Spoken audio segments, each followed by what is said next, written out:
Hello বন্ধুরা, কণিকা queen ব্লগে সবাইকে স্বাগত। তোমরা কেমন আছো? আশা করি ভালো আছো, আমিও ভালো আছি। তো চলে আসলাম আর একটা নতুন ব্লগের সাথে। তো সকাল সকাল স্নান করে নিয়েছি, আর আজকে হচ্ছে রবিবার। তো রবিবার মানেই কালকে সোমবার, শিবের মাথায় জল ঢালা। তো আজকে যাব হচ্ছে নবদ্বীপ থেকে শিবনিবাস অব্দি হেঁটে জল আনবো। তো এই জন্য দেখো সকালবেলা মাথাটা শ্যাম্পু করে স্নান করে নিয়েছি। এখন যাব রান্না করতে, রান্না বান্না করে নিয়ে রেডি হয়ে আবার তোমাদের সাথে কথা বলছি। লুচি ভেজে নিয়েছি, আর এখন করব হচ্ছে আলুর দম। তো দেখো মানে তরকারি রান্না করব বললাম, তরকারি রান্না করার সময় দিচ্ছিল না। এদিকে ফোন করে ওরা পাগল করে দিচ্ছিল। ক্লাব থেকে গাড়ি করেছিল, সেই ক্লাবের গাড়িতে যাব বলে ওরা ফোন করছিল বারবার যে গাড়ি ছেড়ে দিল। তো আমরা তাড়াহুড়ো করে বাড়ির থেকে বেরিয়ে পড়লাম। দেখো এসে আবার গাড়িতে উঠে পড়েছি। বাড়ি থেকে বেরোনোর ভিডিওটা করতে পারিনি। তো গাড়িতে উঠে দেখো সামনে আমরা চলে এসেছি, মেয়েরা সামনে দাঁড়িয়ে আছে আর পেছনে আছে ছেলেরা।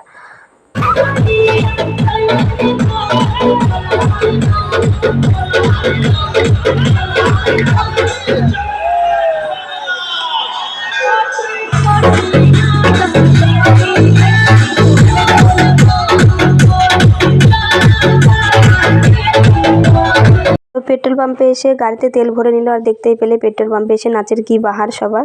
আজকের দিনে সবাই খুব মজা করে। আর এদিকে দেখো বলতে বলতে আমরা নবদ্বীপ চলেও আসলাম, কারণ মাঝে আর ভিডিও করা আমার হয়নি। এদিকে দেখো নবদ্বীপ নেমেই আমরা সোজা চলে আসলাম পোড়ামাতলার মন্দিরে পুজো দিতে। তো এখান থেকে মানে আজকের দিনে সবাই এখানে এসে নবদ্বীপে পুজো করে, তারপরে গঙ্গা স্নান করে হাঁটা চালু করে। তো দেখো আমরা বলতে বলতে পুজোটাও শেষ করে নিলাম। এখন পুজো করে আমরা সোজাসুজি চলে যাব ঘাটের দিকে স্নান করতে, কারণ অনেকটা বেলা হয়ে যাবে। এমনিতেই আমরা আস্তে আস্তে 3টে বেজে গেছিলো। জানি না আজকে পৌঁছাতে কতটা সময় লাগবে। এর আগের বার তো আমরা এখানে গঙ্গায় পৌঁছে গেছিলাম, আর আজকে 3টে বেজে গেছে। এখন দেখো আগে আমি স্নান করব, তারপরে আমার বরমশাই করবে। তো বরমশাই বললো এখানে সব কিছু তুমি খুলে ব্যাগ ট্যাগ সব রেখে যাও, দিয়ে তুমি স্নান করে এসো, তারপর আমি যাচ্ছি। তো দেখো এদিকে আমি স্নান করে চলে এসেছি, আর এদিকে এখন হচ্ছে বরমশাই স্নান করতে হয়। দেখো এই ভিজা কাপড়েই আজকে হাঁটতে হয়।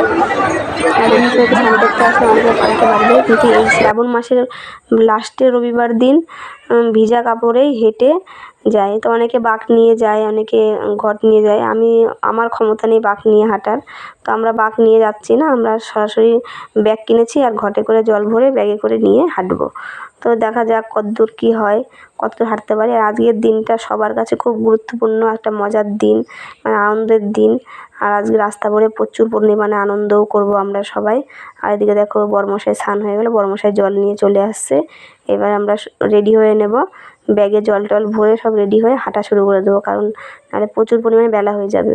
আর এদিকে দেখো বরমশাইকে মাথায় বেঁধে দিয়েছি, আমিও একটা মাথায় ভরে আবার ট্যাগ বেঁধে নিয়েছি, গলায় একটা রুদ্রাক্ষের মালা দিয়ে নিয়েছি। আর এদিকে দেখো আমরা এখন চলে আসলাম ঘাটের কাছে, মানে ঘাট পার হতে হবে, তারপরে পার হয়ে ওই রাস্তায় হাঁটতে হবে। তো ঘাট পাড়ের কাছে এসে দেখি প্রচণ্ড পরিমাণে ভিড়। তো দেখো সবাই কত আনন্দ করছে, মানে এত বড় বাঁক নিয়ে যাবে, এত ভারী ভারী জলের কলসি নিয়ে। তাও আজকের দিনে সবার খুব আনন্দ, আমারও খুব আনন্দ হচ্ছে এদের দেখে।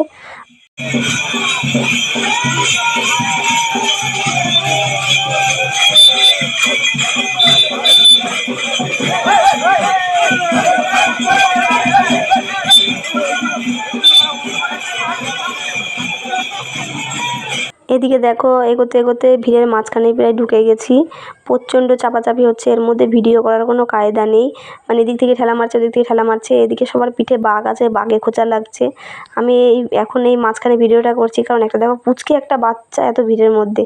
আমি তো দেখে অবাক, বাচ্চাটা একদম গরমে কান্না করছে, তাই বাচ্চাটাকে একটু হাসাচ্ছিলাম। আর এদিকে দেখো সবাই কী ঠেলাঠেলি করছে। এখন আমরা অনেকটা দূরে আছি, জানি না এই লাইনটা পার হতে কতটা সময় লাগবে। আগের বার তো প্রায় 4 ঘন্টা লেগে গেছিলো, এবারও বোধহয় এমনই কিছু হবে। তো যাই হোক, কিছু করার নেই, এই লাইনটা না পার হতে আমরা হাঁটতে পারবো না, তো এই লাইনটা পার হতে হবে। আর এটা বোর্ডের কথা, কারণ নৌকা যতক্ষণ পারাপার শেষ না হবে ততক্ষণ কী করে আমরাই বা পারাপার হব। আর দেখো এদিকে কত লোকজন দাঁড়িয়ে আছে, আর এদিকে দেখো আমার বরমশাই মাথায় হাত দিয়ে দাঁড়িয়ে আছে। আর দেখো সামনে দেখো আমরা কতটা দূরে আছে, সামনের ভিড়টা একটু খালি একবার দেখো। মানে এইবার যা লোক হয়েছে, মানে প্রতি বছরের থেকেও এবার সবথেকে রেকর্ড, প্রচুর পরিমাণে লোক। তো চলো দেখতে থাকো তোমরা ভিডিওটা, আর আমরা আস্তে আস্তে এগোতে থাকি। দেখো বলতে বলতে আমরা এখন ঠাকুর করে করে এখন আমরা চলে আসলাম বোর্ডের কাছে। আর দেখো আমরা বোর্ডে উঠে পড়েছি, বোর্ড ছেড়েও দিয়েছে, আর ওইদিকে দেখো আরও কত লোক দাঁড়িয়ে আছে। বাবা, আমি বোটে উঠে পড়েছি মানে এখন মনে হচ্ছে আমরা বেঁচে গেলাম, কিন্তু এরপরে যারা আছে তারা আবার কষ্ট করবে, এটা ভেবেই খুব কষ্ট লাগছে। দেখো তারপরে আমরা ঘাট পার হয়ে সোজা হাঁটা শুরু করে দিলাম। দেখো সবাই গড় করে কত সুন্দর হাঁটছে, আর সবাই বাঁক নিয়েছে সুন্দর করে। আমরা তো বাঁক নিইনি। তো এখন আমরা হাঁটতে হাঁটতে চলে যাই, দেখা যাক কতদূর হাঁটা যায়। কিন্তু ইচ্ছে আছে যে নবদ্বীপ থেকে আমরা হাঁটা শুরু করব, একদম কৃষ্ণনগর গিয়ে দাঁড়াবো, কারণ রাস্তায় একবার দাঁড়ালেই পায়ে হয়ে যায় ব্যথা। হাট থেকে হাঁটা শুরু করে দিয়েছি, রাস্তা দিয়ে এখন হাঁটছি। হাঁটা স্লো করা যাবে না, স্লো করলে আর পৌঁছাতে পারবো না। এটা কোথায় এসছি কেবল? হ্যাঁ, কোথায় এসছি? শ্যামপুকুর ছেড়ে আসলাম আমরা, এখন হাঁটছি। আর দেখতেই তো পেলে ঘাটের ধারে কত ভিড়, ওই রাস্তাটা পার হতে গিয়ে অনেকটা সময় কেটে গেল, তাহলে অনেকক্ষণ আগেই আরও পৌঁছে যেতাম। তো কিছু করার নেই, ওই জায়গাটুকু একটু কষ্ট করেই পার হতে হয়।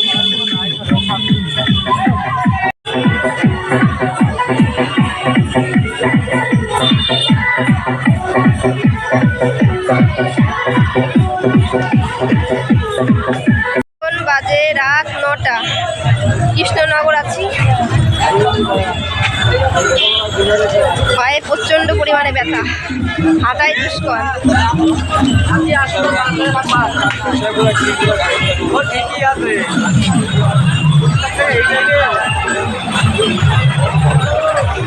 তো বন্ধুরা, কৃষ্ণনগর পাড়ি দেওয়ার পরে আমার আর ফোনে ভিডিও করা হয়নি, কারণ ফোনের চার্জও ফুরিয়ে গেছিলো, অনেক কম হয়ে গেছিলো। আর এদিকে হচ্ছে ফোনে জল পড়ে ফোনটা মানে কাজ করছিল না, হ্যাং করছিলো, এই জন্য ফোনটা ক্যারি পকেটে ভরে বরমশাইয়ের পকেটে দিয়ে দিয়েছিলাম। আর তারপরে আমাদের এদিকে শিবনিবাস পৌঁছাতে বেজে গেছিলো রাত 3:30। তখন এসে বরমশাই বললো 3:30 বাজে, তাহলে একটু শুয়ে পড়ি। তো আমরা রাস্তার পাশেই একটা সাইডে শুয়ে পড়েছিলাম। দেখো এদিকে রাস্তায় অনেক লোক শুয়ে আছে, আর এটা হচ্ছে সকাল 5:30টার ভিডিও। তো সকাল 5:30টায় দেখো কেমন পরিমাণে ভিড়, এগুলো সব কিন্তু জল ঢালার লাইন, এরকম করে বসে বসে ওরা আছে, যখন লাইন আসবে তখন ওরা উঠে দাঁড়াবে। তো আমি এত পরিমাণে ভিড় দেখে আর লাইন দেখে ভাবলাম থাক, এখন আর জল ঢালা হবে না। তো আমরা চলে যাব এখন বাড়ি, কারণ মেয়ের আছে পরীক্ষা। তো এই জন্য দেখো বাড়ি চলে আসলাম। বন্ধুরা, তোমাদের সাথে কিছু কথা বলার জন্য চলে আসলাম। তো সকালবেলা তো দেখলেই শিবনিবাসে জল ঢালতে গিয়েছিলাম, তো তখন ভিড়টা তো দেখতেই পেলে কেমন পরিমাণে ভিড়, আর লাইন এত বড় বড়, বিশাল বড় লাইন, মানে প্রতিবার এরকম ভিড় হয় না। এর আগের বারও গেছিলাম তখন এত ভিড় হয়নি, এইবার প্রচণ্ড পরিমাণে ভিড়। আর এদিকে আমার মেয়ের পরীক্ষা ছিল আজকে, ওকে রান্না বান্না করে না দিলে কি করে ও পরীক্ষা দিতে যাবে। এই জন্য দেখলাম যে এই ভিড়ে যদি আমি এখন লাইন দাঁড়াই, আমার দ্বারা সম্ভব না ওকে রান্না করে খাইয়ে স্কুলে পাঠানো।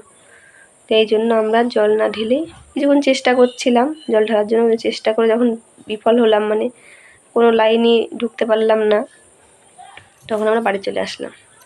বাড়ি এসে রান্নাবান্না করে খাইয়ে মেয়েকে স্কুলে পাঠিয়ে বাড়ির টুকটাক কাজ সেরে এই এখন হচ্ছে বাজে 1টা। স্নান করে আবার সেই ড্রেস পরেই রেডি হয়ে গেলাম।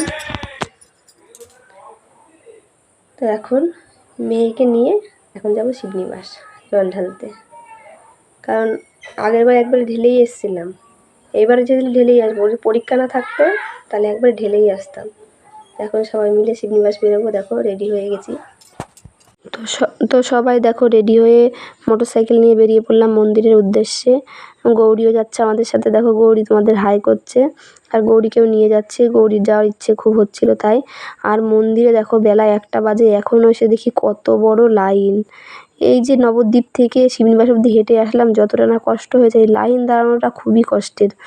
এবার দেখো এসে আমাদের ক্লাবের সব ছেলেপেলেদেরও জল ঢালা হয়নি, ওরা দাঁড়িয়ে আছে, ওখানে এসে আমরা দাঁড়িয়ে পড়লাম। আর এদিকে দেখো লাইনটা শুধু একবার দেখো, জানি না জল ঢালা কখন শেষ হবে। তো যাই হোক, জল ঢালা যখনই শেষ হোক এবার তো ঢালতেই হবে, কারণ আমরা তখন সকালে ঢালতে পারিনি, এখন ঢালা শেষ হলে আর জল ঢালা হবেই না আজকে বোধ হয়। আর সত্যি বলছি বন্ধুরা, এইবার হচ্ছে বিশ্ব রেকর্ড, যে এইবার নাকি 3.5 লাখ থেকে 4.5 লাখের ওপরে লোক হয়েছে।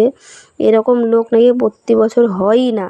তো দেখো বলতে বলতে এখন আমরা মন্দিরের অনেকটা কাছে পৌঁছে গেছি, খুব ভালোও লাগছে যে এতক্ষণ পরে মন্দিরের কাছে পৌঁছেছি। তো এখন বাজে প্রায় হচ্ছে 5টা। তো দেখো ভেতরে ঢুকে একটা মজার ঘটনা এটাই, তো ভেতরে ঢুকে প্রতি বছর সোজা লাইন করে, এবার লাইনটা দেখো কী করেছে, এই লাইনগুলো পার হতে গিয়ে কেটে গেল আরও প্রায় 1 ঘন্টা। তো দেখো কেমন লাইন, সাপের মতন এঁকে বেঁকে লাইন। তো যাই হোক, এভাবে এগোতেই যেতে হবে। আর এইভাবে এগিয়ে গিয়েই এখন আমাদের জল ঢালাটা শেষ করতে হবে। তো যাই হোক, কথা বলতে বলতে দেখো মন্দিরের কাছে প্রায় চলেই আসলাম। আর এদিকে দেখো সবাই জল ঢালছে। তো জল ঢালার